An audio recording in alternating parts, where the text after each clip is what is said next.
আসসালামু আলাইকুম। আজকে আমি একটা গজল গাইব। সেই গজলটা আমি নিজেই লিখেছি।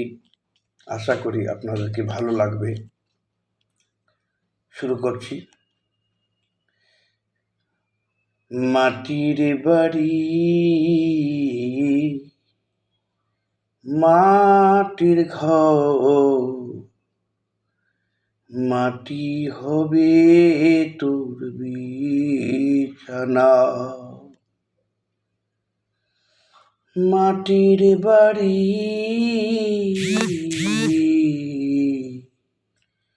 মাটির ঘর, মাটি হবে তোর বিছানা। মানুষ তুমি চিন্তা করিও, কেমনি থাকবি কবরে, ওই অন্ধকার গরে।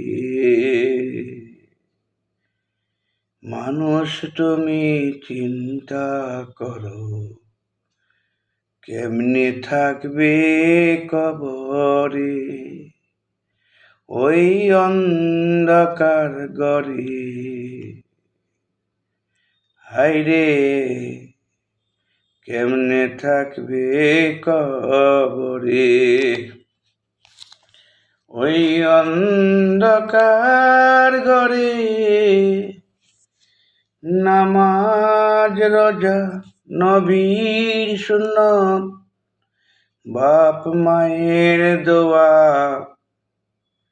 থাকলে পরে, কবর হবে তোর জান্নাত। বাপ মায়ের দোয়া থাকলে পরে, কবর হবে তোর জান্নাত। হায়রে কবর হবে তোর জান্নাত। নামাজ রোজা নবী সুন্নত, নামাজ রোজা নবীর সুন্নত, বাপ মায়ের দোয়া বিনা, কবর হবে তোর জাহান্নাম। হায়রে কবর হবে তোর জাহান্নাম। কেমনে থাকবে ওই কবরে, অন্ধকার ঘরে। কেমনে থাকবে কবরে, ওই অন্ধকার ঘরে।